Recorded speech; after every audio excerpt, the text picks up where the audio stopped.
Olha aqui. Sabe você? Fabrício, você gosta do seu pai? Não, Hã? Você gosta do seu pai?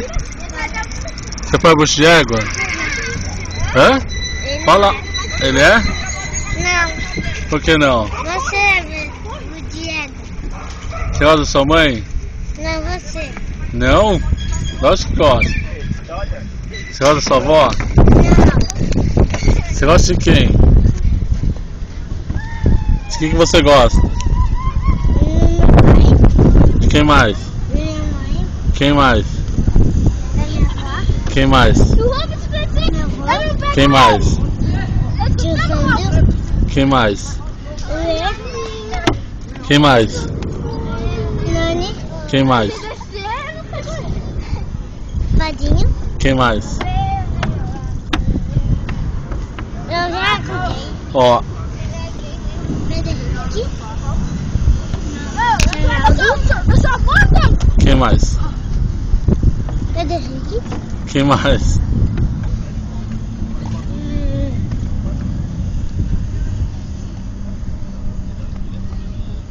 Vai lembrando. Agora você vai falar. Você não gosta das suas tias? Gosto. Quem? Qual que é o nome delas? Qual tia? Vai falando o nome das suas tias que você gosta. A Nani. Da Nani? É. Quem mais? Só da Nani. Só da Nani? E do seu tio, você não gosta? Qual tio? Dos três, você tem 3 tios. Tem o tio Arnaldo, você gosta? Do Padinho. Hã? Também. Quem mais? Não sei.